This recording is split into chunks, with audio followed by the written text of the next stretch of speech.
Viva Voz, com Vera Magalhães.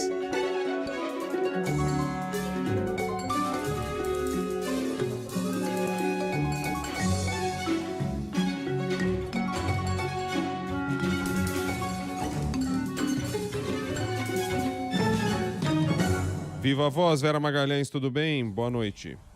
Boa noite, Bocardi, Carol, todo mundo que nos ouve e nos assiste. Oi, Vera.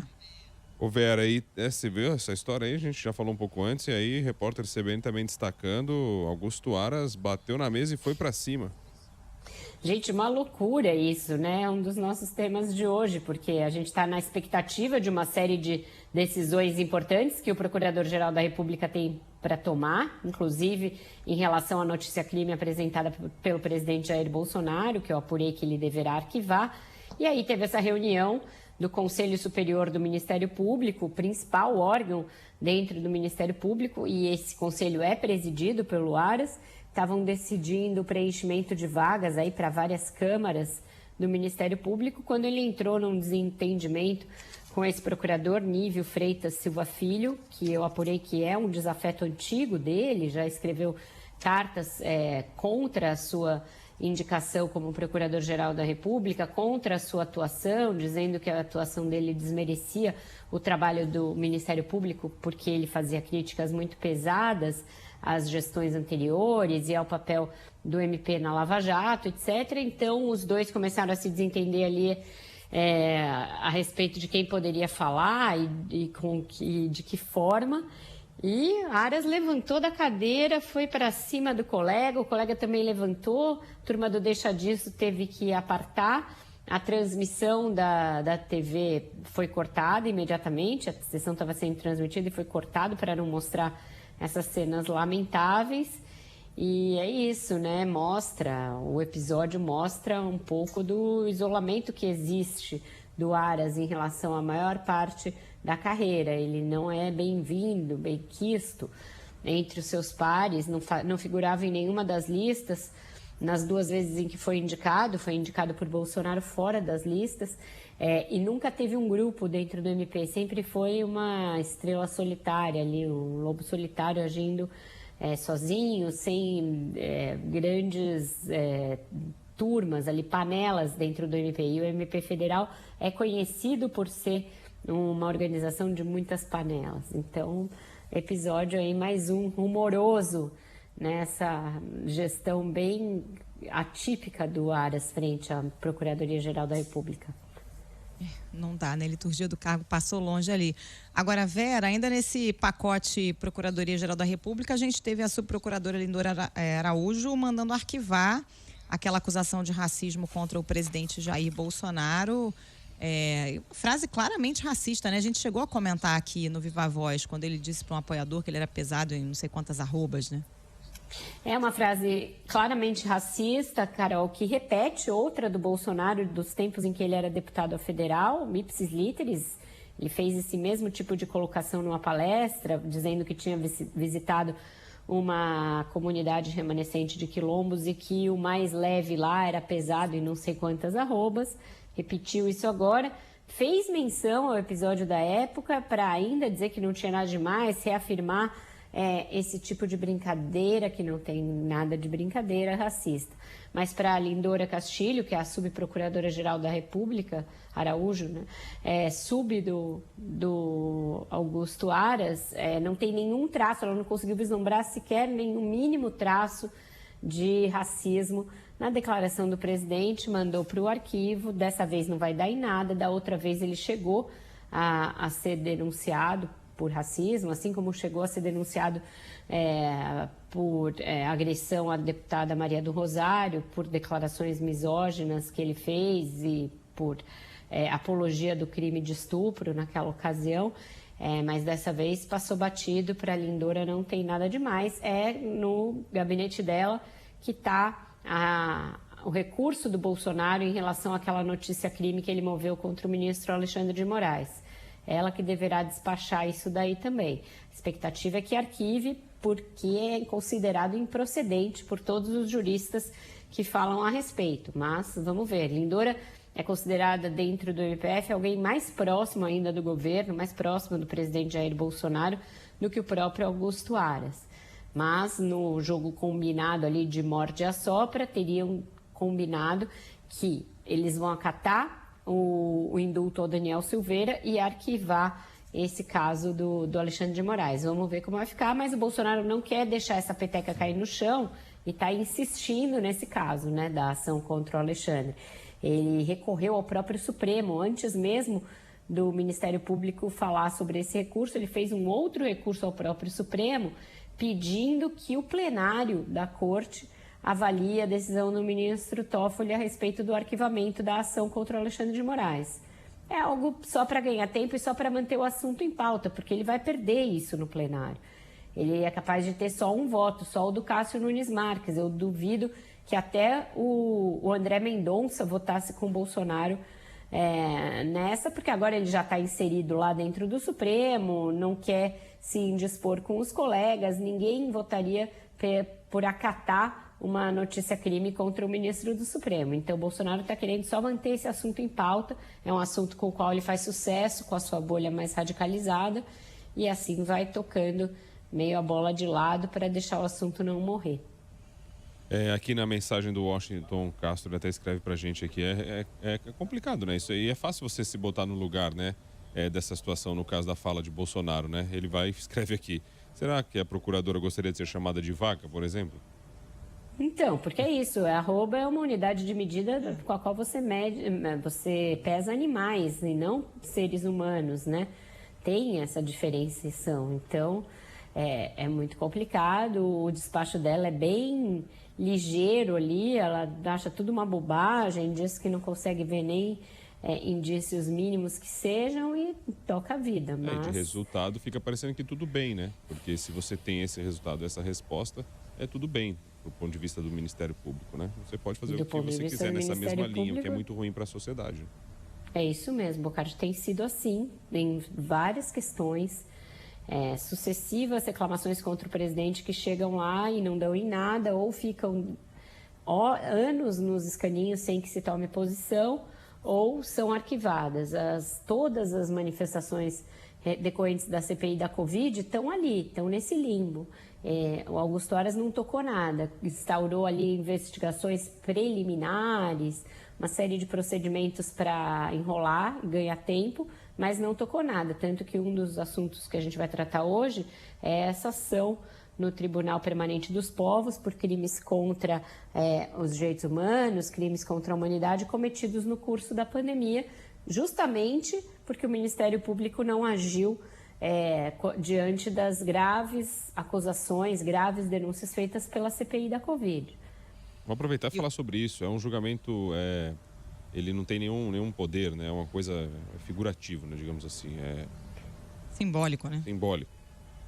Isso, tem um efeito simbólico, é um tribunal surgido depois da Guerra do Vietnã por iniciativa do filósofo, escritor Bertrand Russell, que tinha o intuito de julgar crimes de guerra cometidos pelos Estados Unidos na Guerra do Vietnã. Desde então, ele se reúne e aí passou a reunir representantes da sociedade civil e ativistas de direitos humanos de vários países, se reúne quando há crimes contra a humanidade ou acusações de genocídio ao redor do mundo.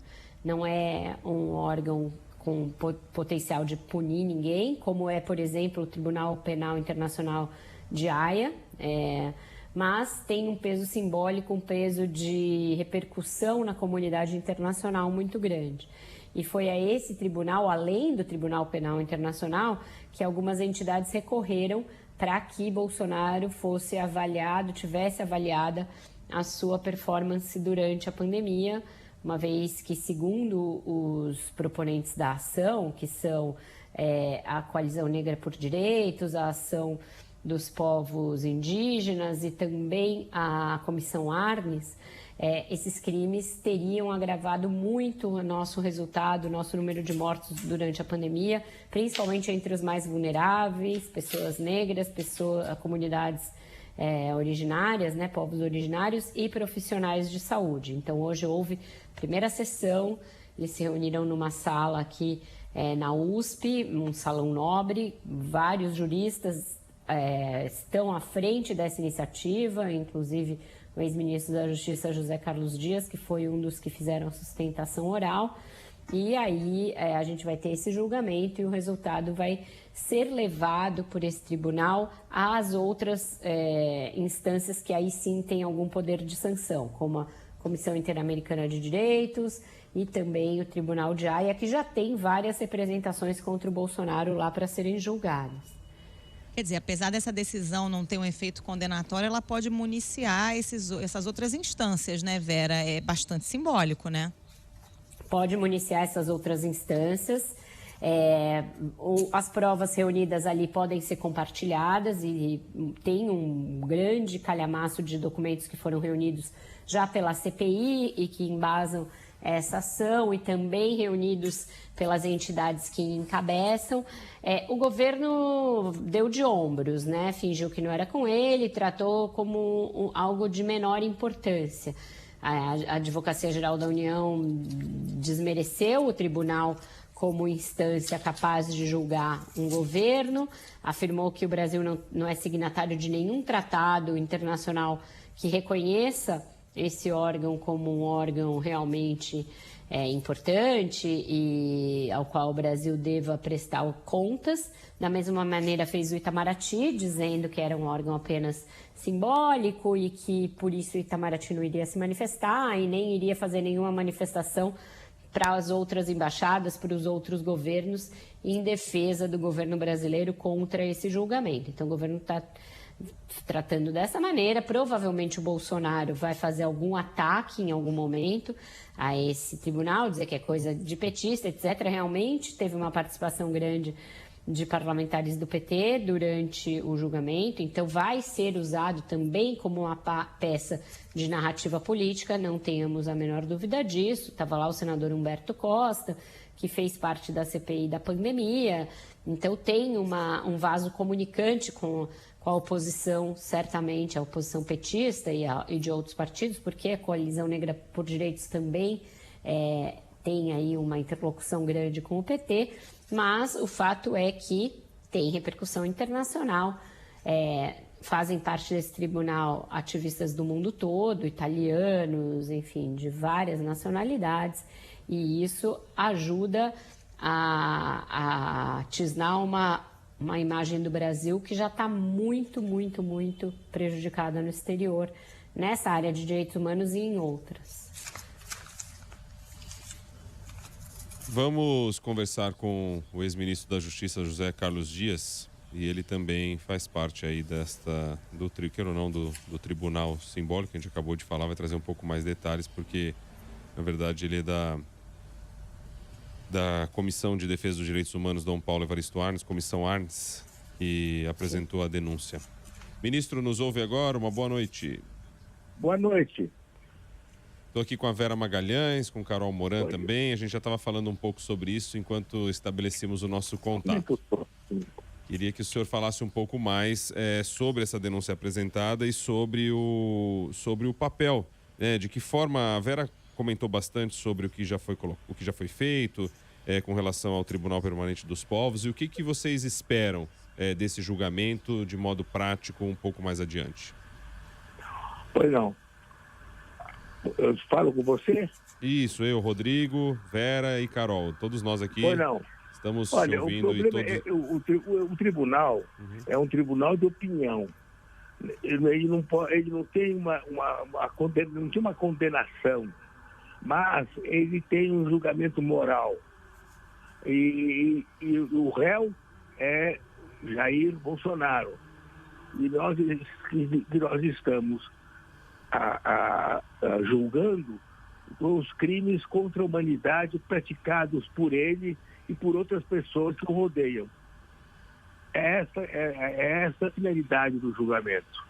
Eu participei da primeira sessão hoje, e amanhã vamos continuar o julgamento. O presidente é o Luigi Ferraioli, que é um grande jurista italiano, que pertence ao Tribunal de Roma. E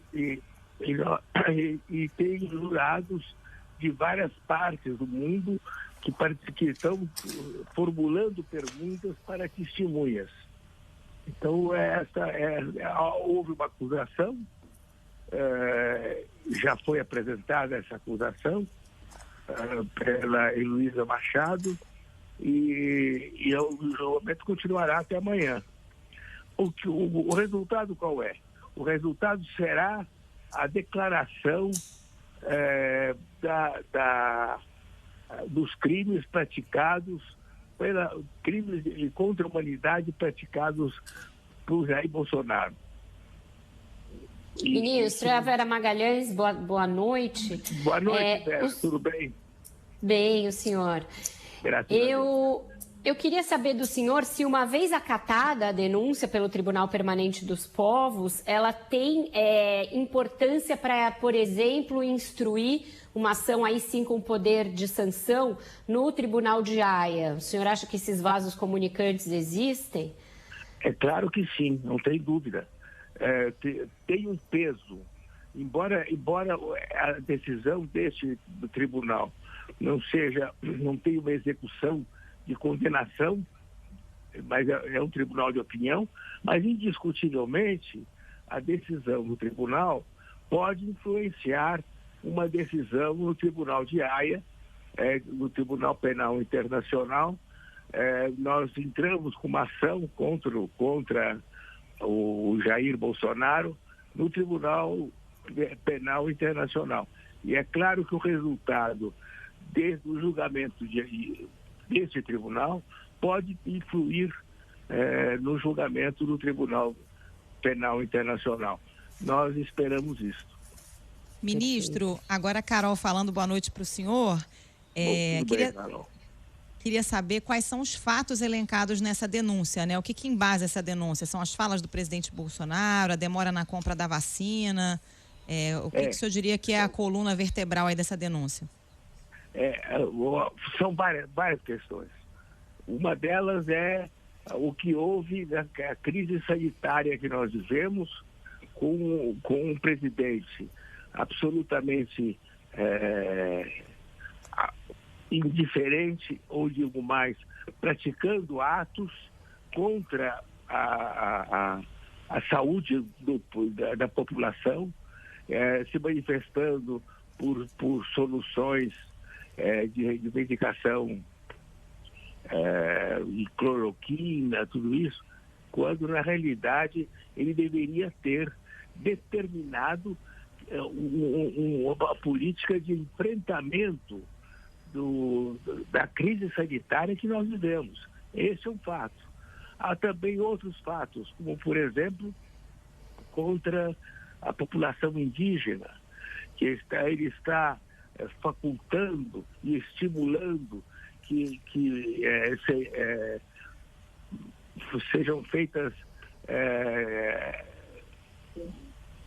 invasões na terra indígena, os grileiros, como é que chama? Garimpeiros ilegais, né? Exatamente. Essa é outra questão. A outra questão contra os quilombolas, e, enfim, há várias ações, várias atitudes de Jair Bolsonaro estão sendo objeto de julgamento. E os jurados que são independentes é que vão definir se há ou não há a caracterização desses crimes. José Carlos Dias, ex-ministro da Justiça, presidente da Comissão Arnes, a gente vai seguir acompanhando este julgamento pelo Tribunal do Povo. E muito obrigado por estar aqui com a gente e trazer esses esclarecimentos. Uma boa noite. Prazer. Até logo. 6h21 agora. Vera Magalhães, um outro assunto também em pauta no dia foi essa questão de Sérgio Moro virar réu, né? Por causa de uma ação do PT.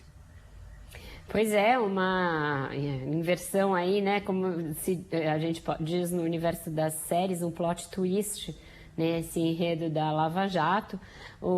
Já vinha, né, caminhando para essa inversão aí de papéis, desde que houve a divulgação de áudios mostrando a relação entre Moro e os procuradores, uma relação de bastidores em que o juiz, em muitos casos, instruiu os procuradores, o grupo do Deltan Dallagnol, combinou estratégias, sugeriu, inclusive, a oitiva de algumas testemunhas e o procedimento a ser adotado e a forma de comunicação com a imprensa, enfim, um contato muito próximo com a Força-Tarefa da Lava Jato. Esse caso ficou conhecido como Vaza Jato e teve uma grande influência na declaração de Moro como alguém suspeito, pelo que o Supremo Tribunal Federal acatou a suspeição do ex-juiz e reverteu todas as condenações do ex-presidente Lula na Lava Jato. No julgamento foi dito, isso não tem nada a ver com a Vaza Jato, mas tinha. Foi o surgimento da Vaza Jato que ensejou essa mudança de ventos no Supremo. E agora essa mudança de ventos caminha para que Moro responda como réu. Ele teve a ação movida por deputados do PT e por advogados daquele grupo Prerrogativas acatada por um juiz federal de Brasília. Agora ele tem que se manifestar. Desculpa, ele já deu declarações dizendo que acha risível esse tipo de inversão, que ele vai se defender, que não vai dar em nada e que os prejuízos que a Lava Jato apurou na Petrobras eram muito maiores do que agora se argumenta, que a Lava Jato em si é que deu prejuízo para o setor de óleo e gás, porque paralisou as empreiteiras, paralisou a própria Petrobras e outras empresas do setor quebraram, etc. Essa é a alegação da ação contra o Moro para que ele responda por esses prejuízos.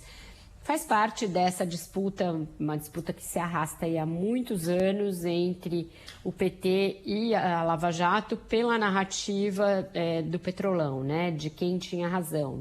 Então, o que se quer construir é um discurso para a campanha eleitoral, segundo o qual não teria havido nada. Não só o Lula teria sido inocentado por uma questão de um foro inadequado e até da atuação indevida do Moro junto aos procuradores, mas também todo o escândalo apurado no Petrolão seria inferior ao prejuízo causado pela própria Lava Jato nas suas apurações que, segundo os proponentes da ação, feriram o direito à ampla defesa, se deram em circunstâncias totalmente excepcionais, quebrando aí protocolos, regras, etc.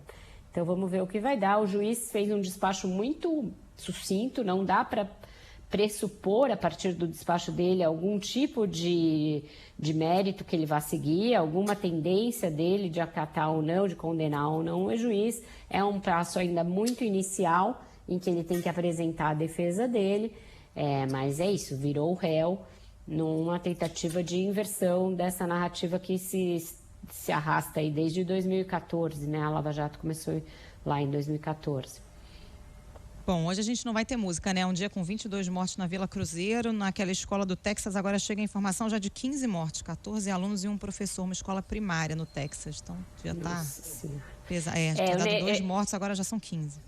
Enfim, certamente o assunto mais importante do dia são essas operações no Rio de Janeiro, sempre operações muito violentas, uma operação policial que resulta em 22 mortes. Não é uma operação policial, ela vira uma chacina, tem que ser investigado isso, não é o meu assunto no qual eu sou mais especialista, então deixo para os colegas que estão apurando, que estão em loco, que vão fazer uma análise maior, mas realmente não tem clima nenhum para música, é preciso que parem essas ações violentas aqui no Rio. Eu estou na terra de Carão Mourão hoje e é muito, muito violento que isso se repita todos os dias praticamente, com mortos nessa quantidade absurda que nada justifica, porque uma ação bem efetiva, ela pode prender...